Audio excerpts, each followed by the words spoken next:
ফ্রিজের কম্প্রেসার হচ্ছে মানুষের হার্টের মতো। হার্ট কাজ না করলে শরীর চলে না, আর কম্প্রেসার থামলে ফ্রিজ ঠান্ডা হয় না। তবে একটা বড় পার্থক্য আছে, মানুষের হার্ট একবার চিরস্থায়ীভাবে বন্ধ হলে এই পৃথিবীর কোনো ডাক্তারই আর মেরামত করতে পারে না, কিন্তু যন্ত্রের ক্ষেত্রে সেটা সম্ভব, সঠিক ডায়াগনোসিস আর অভিজ্ঞ হাত থাকলে। সুপার ক্যালভিনেটরের এই ফ্রিজটি হঠাৎ একদিন কুলিং করা বন্ধ হয়ে যায়। পরবর্তীতে এক টেকনিশিয়ান ভাইকে দেখানো হয়েছে, তিনি ভালো করে চেক করে জানিয়েছেন কম্প্রেসার নষ্ট। যেহেতু আমাদের কাছে এখন ফ্রিজটি এসেছে, আমরা আমাদের মতো করে চেক করে দেখি। চলুন, ফ্রিজটি এর আগেও কয়েকবার ভিন্ন ভিন্ন কাজ করানো হয়েছে। বডির কন্ডেন্সার বাদ দিয়ে বাহিরে লাগানো হয়েছে। কম্প্রেসারটিও এর আগে কেটে ভিতরে কাজ করা হয়েছে দেখা যাচ্ছে। যে ভাই ফ্রিজটি আমাদের আগে চেক করেছিলেন, তিনি হয়তো গ্যাস আছে কিনা দেখার জন্য চার্জিং লাইন কেটে গ্যাস ছেড়ে দিয়েছিলেন। আমরা আগে ফ্রিজটি চালু করে নিব। দেখতে পাচ্ছেন কম্প্রেসারটি স্বাভাবিকের চাইতে বেশি কারেন্ট নিয়ে চালু হওয়ার চেষ্টা করছে, কিন্তু অতিরিক্ত কারেন্ট নেওয়ার কারণে বারবার ওভারলোড টিপ করে বন্ধ হয়ে যাচ্ছে। কম্প্রেসারটি আগে চলুন মেপে দেখি।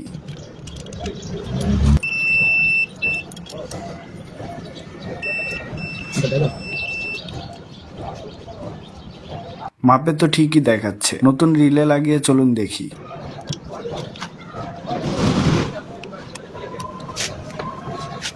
দেখতে পাচ্ছেন একই অবস্থা। তার মানে কম্প্রেসারটি সত্যি সত্যি খারাপ হয়ে আছে, পরিবর্তন করা ছাড়া কোনো উপায় নেই। পুরাতন কম্প্রেসারটি খুলে নিব।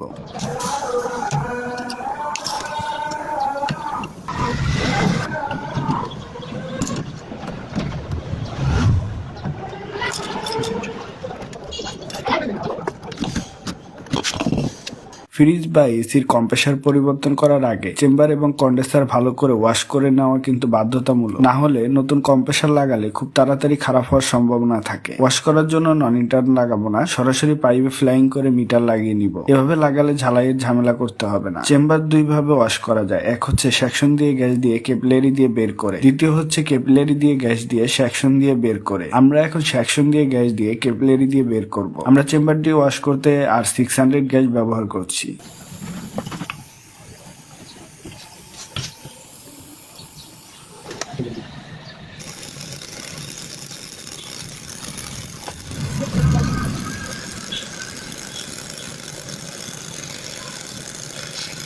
চেম্বারে অয়েল তেমন একটা নেই বললেই চলে। কন্ডেন্সারটা ওয়াশ করতে আমরা কন্ডেন্সারের মধ্যে থিনার ব্যবহার করছি এবং ওয়াশ করতে আর 410 নম্বর গ্যাস ব্যবহার করছি, কারণ এই গ্যাসগুলি অনেক হাই প্রেসারের গ্যাস হয়ে থাকে, খুব ভালো ওয়াশ হয়।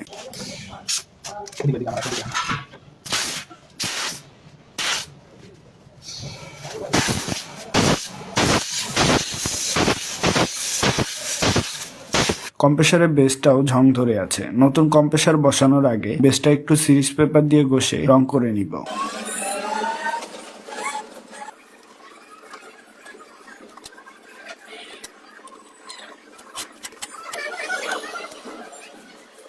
কন্ডেন্সারটা বডির সাথে একেবারে মিশিয়ে লাগানো হয়েছে। আমরা একটু বডি থেকে উঁচু করে দিব যেন কন্ডেন্সারের হিটটা ঠিকমতো নিষ্কাশন হতে পারে।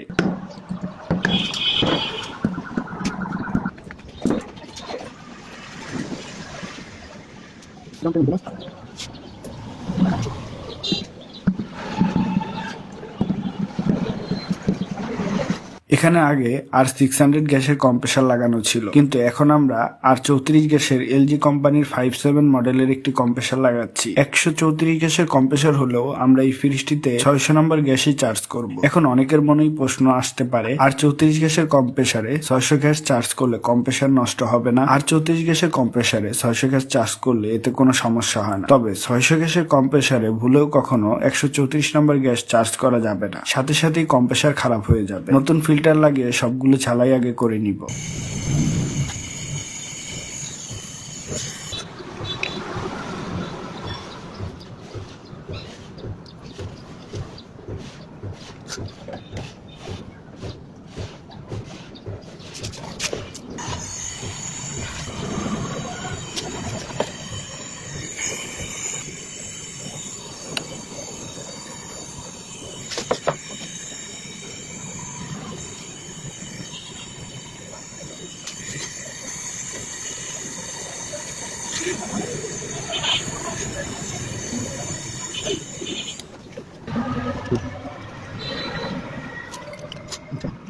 আলহামদুলিল্লাহ সবগুলো ঝালাই নতুন করে নিয়েছি। ঝালাই শেষ করে আমি কখনো প্রেসার দিয়ে চেক করি না, লিকেজ হওয়ারও কোনো চান্স নেই ইনশাল্লাহ। ভ্যাকুমে লাগিয়ে দিয়েছি, ভালো করে ভ্যাকুম করে গ্যাস দিয়ে নিব। গ্যাস দিয়ে ফ্রিজটি আমরা চালু করে নিয়েছি, দেখতে পাচ্ছেন 0.8 এম্পিয়ার নিয়ে কম্প্রেসারটি চলছে। কন্ডেন্সারও খুব সুন্দর হিট চলে আসছে। ফ্রিজটিতে আমরা গ্যাস চার্জ করেছিলাম দিনে 12টার দিকে, এখন বাজে সন্ধ্যা 7টা। চলুন দেখি ভিতরে রাখা পানি জমেছে কিনা। দেখতে পাচ্ছেন বোতলে রাখা পানি বরফ হয়েছে, কিন্তু বরফটা এখনো হার্ড হয়নি। আরো কিছু সময় চললে পুরোপুরি হার্ড হয়ে যাবে। নরমালের পিছনের অংশে হালকা আইস চলে আসছে। গ্যাস আর লাগবে না, আমরা মিটারটি সিল করে নিব।